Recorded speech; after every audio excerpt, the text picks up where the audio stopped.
Parliament में स्वस्थ चर्चा हो, ज्यादा से ज्यादा लोग चर्चा में अपना योगदान दें। दुर्भाग्य से कुछ लोगों ने अपने राजनीतिक स्वार्थ के लिए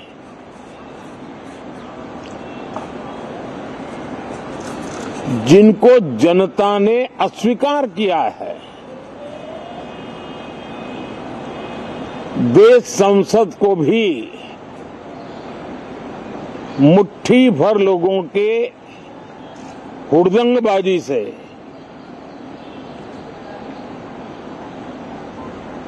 कंट्रोल करने का लगातार प्रयास कर रहे हैं। उनका अपना मकसद तो संसद की गतिविधि को रोकने से ज्यादा सफल नहीं होता है और देश की जनता उनके सारे व्यवहारों को काउंट करती है और जब समय आता है तो सजा भी देती है। लेकिन सबसे ज्यादा पीड़ा की बात यह है कि जो नए सांसद होते हैं, नए विचार, नई ऊर्जा लेकर के आते हैं और ये किसी एक दल में नहीं, सभी दल में आते हैं। उनके अधिकारों को कुछ लोग दबोच देते हैं। सदन में बोलने का उनको अवसर तक नहीं मिलता है। लोकतांत्रिक परंपरा में हर पीढ़ी का काम है आने वाली पीढ़ियों को तैयार करे, लेकिन 80-80, 90-90 बार जनता ने जिनको लगातार नकार दिया है, वे न संसद में चर्चा होने देते हैं, न लोकतंत्र की भावना का सम्मान करते हैं, न ही वह लोगों की आकांक्षाओं का कोई महत्व समझते हैं, उनका उसके प्रति कोई दायित्व है वो कोई समझ पाते हैं। और उसका परिणाम है वो जनता की उम्मीदों पर कभी भी खरे नहीं उतरते हैं और परिणाम स्वरूप जनता को बार बार उनको रिजेक्ट करना पड़ रहा है। साथियों, ये सदन लोकतंत्र की 2024 के पार्लियामेंट के चुनाव के बाद देश की जनता को अपने अपने राज्यों में कुछ स्थानों पर अपनी भावना, अपने विचार, अपनी अपेक्षाएं प्रकट करने का अवसर मिला है। उसमें भी 2024 के लोकसभा के चुनाव के नतीजों को और अधिक ताकत दी गई है राज्यों के द्वारा और अधिक बल प्रदान किया गया है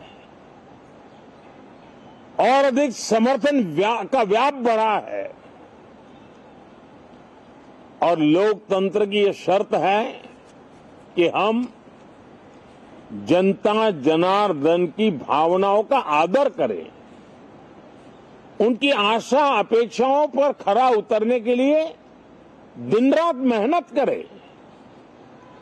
मैं बार बार खास करके विपक्ष के साथियों से आग्रह करता रहा हूं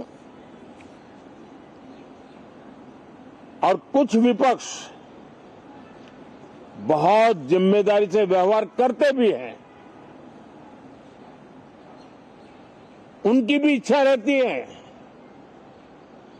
कि सदन में सुचारू रूप से काम हो, लेकिन लगातार जिनको जनता ने नकार दिया है, वे अपने साथियों की बात को भी दबोच देते उनकी भावनाओं का भी अनादर करते हैं, लोकतंत्र की भावनाओं का अनादर करते हैं। मैं आशा करता हूं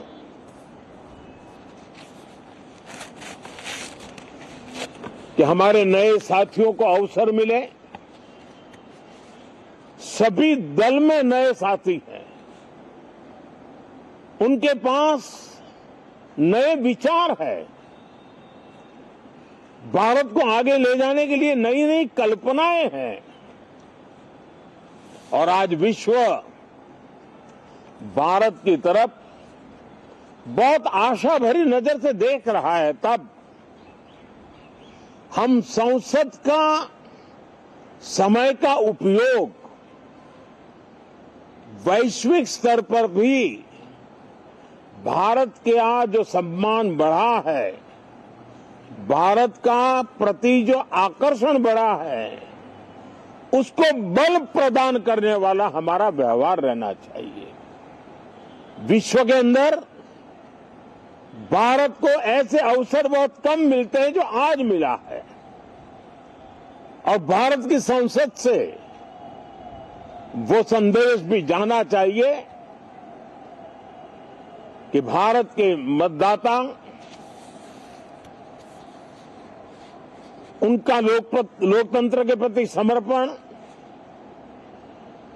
उनका संविधान के प्रति समर्पण, उनका संसदीय कार्य पद्धति पर विश्वास, संसद में बैठे हुए हम सबको जनता जनार्दन की इन भावनाओं पर खरा उतरना ही पड़ेगा। और समय की मांग है, हम अब तक जितना समय गंवा चुके हैं उसका थोड़ा पश्चाताप करें, और उसका परिमार्जन करने का उपाय यही है कि हम बहुत ही तंदुरुस्त तरीके से हर विषय के अनेक पहलुओं को संसद भवन में हम उजागर करें। आने वाली पीढ़ियां भी पढ़ेगी उसको, उसमें से प्रेरणा लेगी।